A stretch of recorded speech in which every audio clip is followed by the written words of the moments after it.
Yo, what's going on, man? Today is, let me fix all right, there we go. Today is February the 24th, 2024. So we got 2/24/24. Shout out to Kobe, man. It makes me think about Kobe. This is the ChrisBeCappinn NBA show, live on Twitter, also live on YouTube as well. Told you guys yesterday I was going to do a show earlier, but really just needed a quick break, man. I did handicap the games yesterday, didn't make any official plays, but we'll jump into the games, let you guys know how I'm looking to play them. Still a lot of time, left before the games. None of these games start until 8 o'clock Eastern time. But as always, if you guys enjoy the content, you guys enjoy the show, do me a favor, hit the like button for me, subscribe to the channel if you guys haven't already, and turn the notification bell on so you guys know when I go live. Also, link to all my official plays are in the description. Ajahn promo is also a link to that is also in the description as well. And if you guys aren't following me on Twitter, but you're watching on YouTube, definitely check me out on Twitter, and vice versa. If you're watching on YouTube, definitely check me on Twitter or X, whatever you want to call it. No recap because I didn't send out any plays yesterday. I actually didn't play anything. A couple things that I talked about did end up cashing. Couple didn't. But I wanted to wait on the Donovan Mitchell news. So glad I didn't pull the trigger with the -4 for Cleveland. Back-to-back losses for them. Without Donovan Mitchell in those two games, and the Washington team total under did cash yesterday. The Timberwolves game also went under. I'm glad I didn't take the Timberwolves because they did end up losing to the Bucks yesterday. But yeah, so it probably would have been a slightly profitable day, but didn't make any official plays. Like I said, really just kind of wanted to wait it out, man, and see what's gonna happen as we start the second half with a new season. So let's jump into it for today, man. Only 3 games on the board. First game up, we got the Magic and we got the Pistons. So looking at this game, man, this is a difficult one because it seems pretty easy to take Detroit. To take Orlando, and it could be that easy, right? Orlando is the much better team. They've already beat the Detroit Pistons twice this season. They actually smoked them in both of the games that they played in as well. Neither one of them was really close. Orlando held Detroit to 91 points in the first game, 99 points in the second game, in the first 2 matchups. This is the first leg of a back-to-back for the Orlando Magic. They play in Atlanta tomorrow, and they've been red hot, right? We just talked about not, taking I was going to either take the points with them against Cleveland or stay off of that game, and they win that game outright. In Detroit, this team has not been the same Detroit. I feel like there's been so many different versions of Detroit. At the beginning of the season, we know that they were a tanking team. Well, not a tanking team. They just couldn't win. But a lot of it was due to injury. Bogdanovich was out. Cade Cunningham missed a lot of time. And then they got Cade Cunningham back. They got Donovan. They got, those guys back. And, they started to be, an inspiring basketball team. They've been covering spreads. They have been covering spreads, but then they make all the trades right before the trade deadline. You get rid of Bogdanovich. Alex Burke off the bench is, now gone. And I think they're really trying to develop these 3 young core pieces, being Jalen Duren, Cade Cunningham, and Jaden Ivey. And for me, that their offense is just not good enough. They continuously turn the ball over too much. So if I'm playing this game, I'm only looking towards Detroit team total to go under. I think the number is 108.5, and it's for a good reason. I just feel like, I kind of went in and I looked at, Detroit's offense since they've made the trade for, Fontecchio. And the Fontecchio movement, the Detroit Pistons have not been good. They're 4-0 to the under in that spot. So their offense has really, really, really struggled. They're the 3rd worst offensive rated team over the last 5 games, the 27th, in effective field goal percentage over the last 5 games. They have been a good rebounding team. You got Jalen Duren down there. We know he's one of the best rebounders in the league. Over the last 5 games, they have been a really good rebounding team. However, the Detroit Pistons are also a good rebounding team. They've actually been the best rebounding team over the last 5 games. The Orlando Magic have been the best rebounding team over the last 5 games. Orlando also they're playing at a snail's pace. They're last in pace over the last 5 games. And they have, like I said this at the beginning, but Detroit actually only scored 91 and 99 points in the first 2 meetings. There's not a lot of matchup advantages to exploit if you're the Detroit Pistons in this spot. So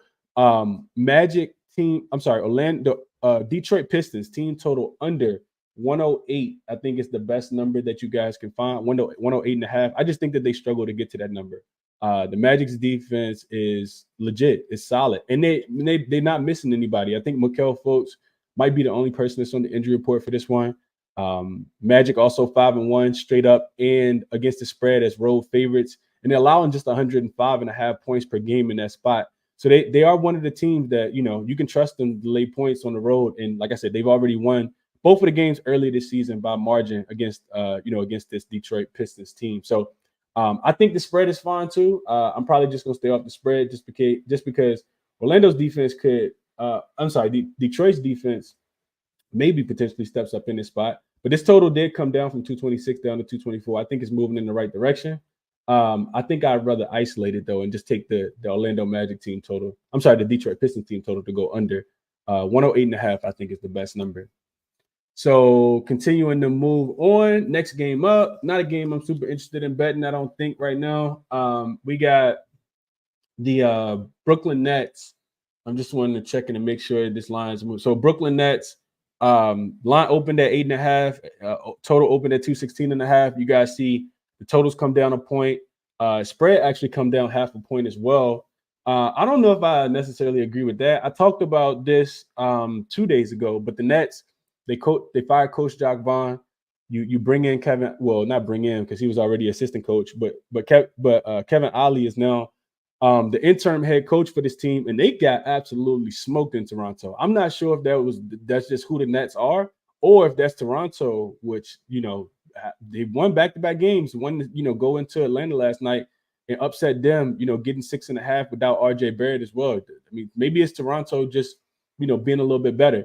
But even still, I don't think Toronto is better than Minnesota. Minnesota also lost last night to the Milwaukee Bucks as a home favorite, so no travel involved in that game either. I got the Timberwolves as 4-2 straight up. They are just 3-3 against the number on the second leg of back-to-backs. They're 5-1 to the over in that spot. Offensively, they play really, really well on the second leg of back-to-back games. I want to say they're top 10 in offensive efficiency and points per 100 possessions. Brooklyn, I know Kevin Ollie wants them to play defense, and it's one of the reasons why I kind of want to stay off this game, because the Timberwolves they're not the greatest team when they're playing the non-conference games at home as a favorite. This is, these are the spots that they don't typically cover. They lost outright to the Charlotte Hornets in one of these spots a few weeks ago. Just 4-3 straight up and against the spread in non-conference games as a home favorite this season. But I know the Nets going to get it together. I think at least defensively here soon. You got Kevin Ollie making changes like sending Cam Johnson to the bench and, starting Cam Thomas. Maybe it's going to take a while. He wants Ben Simmons to be aggressive as well, just kind of reading through the post-game interviews. I don't think Ben Simmons is going to be aggressive. He wants him to put his head down and get to the rim and attack, to find open shooters. We know that the Timberwolves don't give up a lot of points in the paint. They got Rudy Gobert down there. They got Naz Reid. They do a really good job defensively of protecting the paint. So maybe even a look towards Ben Simmons to stay under his points total. I don't think that he's gonna get there. I'm not even sure what the number is, but I do think that Brooklyn defense could continue to struggle in this spot, especially with the way the Timberwolves played in that third quarter yesterday. I mean, they literally couldn't make any shots.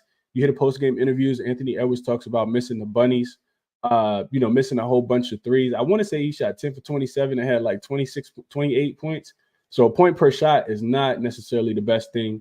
But this team, I think, bounces back today. I'm not, that afraid of this Brooklyn Nets defense. They're 29th defensive rated team over the last 5 games.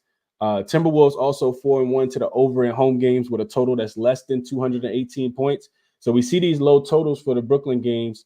And granted, the Nets offense is absolutely atrocious, and I would kind of isolate it, right? I wouldn't necessarily play the full game over because I'm not sure how much Brooklyn is going to contribute to that total. All they want to do is shoot a bunch of threes. If they're going in, it's typically not for the entire game. Like they can get hot for a length of time. But I do expect Minnesota to be a tad bit motivated. They are sitting still at the top of the Western Conference, but they got to take care, especially these non-conference games when you're 8-point favorites, 5.5, 6, 7, 8-point favorites. You got to take care of those games. So I think Brooklyn can win this game by margin. I'm sorry. I think the Timberwolves can win this game by margin, but I think the better look here would be to stay away from that and probably just play their team total to go over. Like I said, Brooklyn been giving it up. They just gave up 121 to Toronto.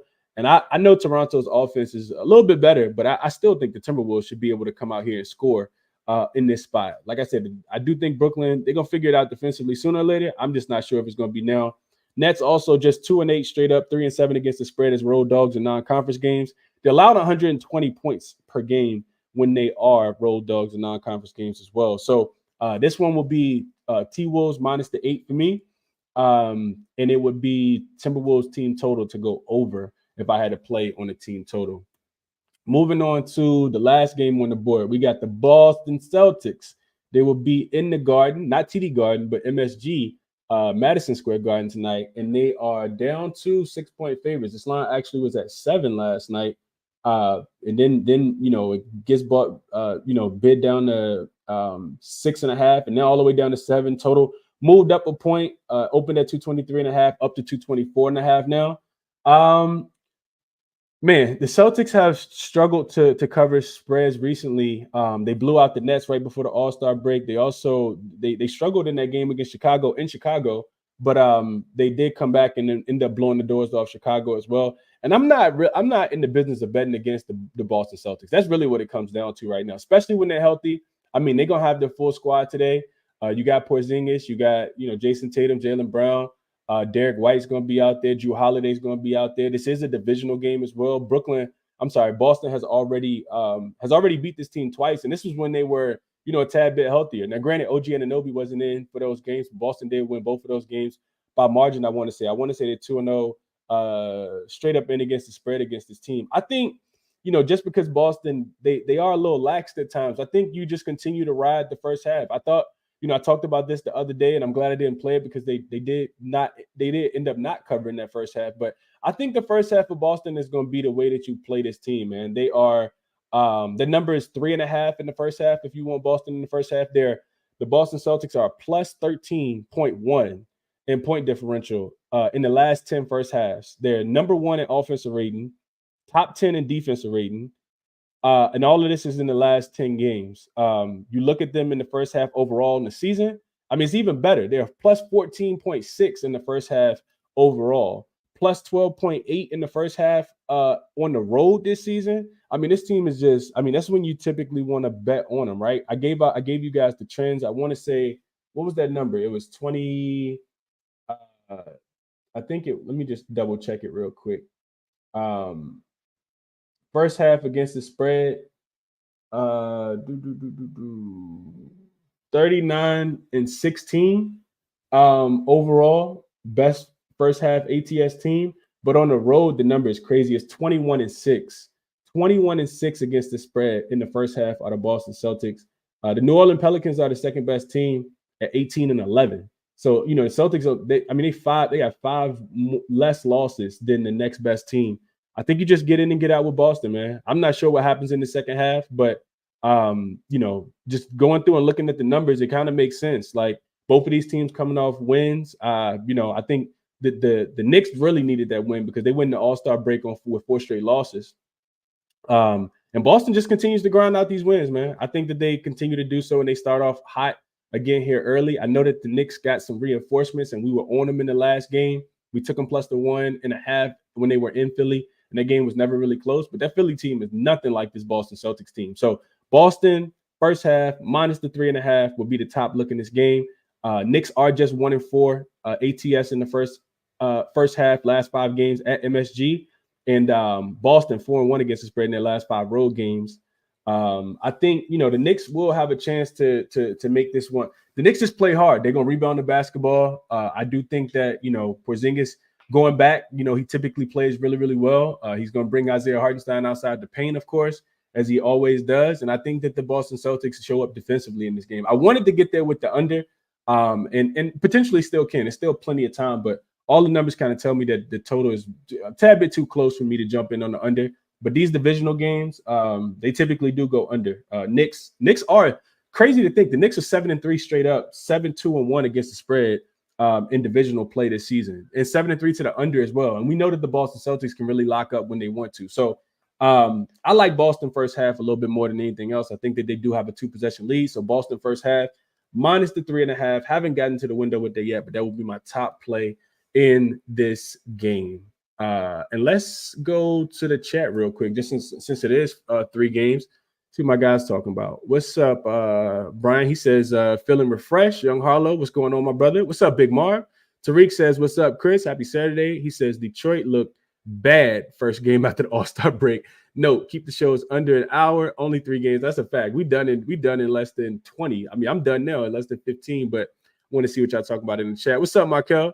Appreciate you as always. He says, hit the like button. I appreciate you for shouting that out. What's up, Tasha? Tasha was on the Bucks yesterday. She got some cash. I'm glad you did. I was not on the opposite side, even though I was leaning Timberwolves. Jared says, Nets Timberwolves game last night might be the ugliest game of the week. Yeah, it definitely could. Low possessions. We know that the Brooklyn Nets, they don't like get up and down the floor. They play really, really slow. They shoot a bunch of threes. I was contemplating their team total under. I'm not sure what I'm gonna do with that game though. I do think that the Timberwolves are the right side though. What's up, Jamie? He says, "Yo, good morning, fam. Small slate today, but like the faves on the money." Yeah, I think it's crazy because it's the weekend, but I was thinking this as well. I was like, damn, I really like the favorites today, and that's typically not a good thing. I think if you look at one of these dogs to cover, at least in my opinion, I'm not putting any of my trust in Detroit. So I would only take Orlando, even though they are laying 7.5, 8 points. I do think that the Knicks can cover though. I think that they could get a backdoor cover, and the Nets and the Timberwolves. I got to see it with the Nets. If you lose by that many points in Toronto, with the Timberwolves coming off a loss last night, it's a chalky slate for today. Absolutely. I'm right here with you, Jamie. Jared says Porzingis revenge game over 18.5 points he likes. Big Marv likes that first half. I'm pretty sure he's talking about Boston. What's up, Matthew? He says cashed in Bucks last night. Bucks about to go on a run over the next few games. I can see the Bucks turning up. I mean, eventually their ATS records has to be some positive regression. So I agree here with you, Matthew, as well. They're not as bad as their record, but they got to lock in, man.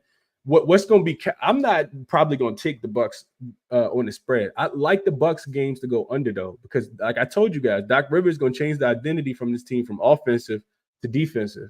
So you get guys, Jay Crowder, Patrick Beverley, those guys. If you watched the game last night, I mean, they were trying to get over every screen. Like they were not going under any of the screens.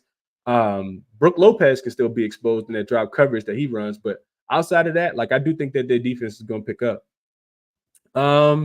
Amari says Knicks should cover tonight. Definitely see Porzingis revenge game angle. He likes to shoot against the Knicks. Yeah, I like that. Tariq says, I'm looking at a 2-team parlay, Orlando and the Timberwolves. I like it, Tariq. I do like that as well. Shout out to you, Chad. He says, my Bucks outright hit last night, Chris. They did. Yeah, he says, told you Shaq was the ultimate motivator. I mean, losing to the Memphis Grizzlies should have been the ultimate motivator. You shouldn't need Shaq to tell you that. But, hey, as long as you cashed it, Chad, that's all that matters. I wasn't on the opposite side, my brothers. I'm glad you cashed it. Chad also liked Porzingis 3+3s. Okay. Amari says you have to take all the favorites today. That's the scary part, Amari. It typically don't go well when you take all the favorites, man. Tasha says Knicks can bet against Nick can bet against Boston. She says she can't bet against Boston. Yeah. She says she likes Boston in this spot. I think Boston could I mean, it's not a big number for the Celtics. And when you play the Celtics, if you go through and just look at their margin for, their margins on the season, they're like a +9, +10. So they're winning games by average of double digits, even on the road. I mean, got a good one against the Celtics. I just kind of feel like the Celtics, they got to step up in games like this. These are the games you got to take care of, against the Knicks, a conference opponent that's kind of injury riddled right now. Now, granted, the Knicks, they do get, I saw, McBride is now listed as questionable, but they got Dante DiVincenzo back. You got Isaiah Hartenstein back, and you got Bogdanovich back in that last game. But you still with that, like you got to be able to beat this team because they don't have Julius Randle, they don't have OG Anunoby. So hopefully it's not too much of a letdown. I just like Boston early. I don't know what the full game's going, what's going to happen in the full game, but I like Boston early in this one, man. And that gets us into top looks. So I talked about these Detroit team total under the 108.5. They have gone under 4 straight games in the Simone Fontecchio movement, 4-0 to the under on their team total. Magic playing at the slowest pace over the last 5 games as well. Like I said, 3rd worst offensive rated team are the Detroit Pistons. They traded away all their offense. Now, granted, Quentin Grimes, I think, is supposed to make his debut, but he's a 3-point shooter, and 3-point shooters tend to struggle in their first few games, getting their legs underneath them. And then Boston, like I said, first half, I gave you guys the numbers. If you joined late, go back and check out the little quick breakdown that I gave on Boston first half. I hope you guys get some cash today. It's a beautiful, beautiful slate for tomorrow. A bunch of games for Sunday. So I'm going to take a deeper dive into those a tad bit later. Maybe do a night show tonight, but if not, I'll do a morning show tomorrow. I want to keep these weekend shows going because we have been having some success. So best of luck to you guys today, man. I hope everybody cashes their tickets, man. I'll catch you guys in the next. Well, before I say that, here are the resources. I always like to make sure I'm sharing. This is what I'm using to handicap the games. Like I always say, some of them are paid, some of them are free.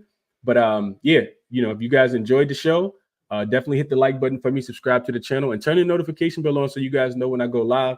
The link for all my official plays will be in the description. Bet responsibly. Enjoy the games, everyone. And I'll catch you guys in the next one, man. Appreciate everybody for tuning in as always. I'm out.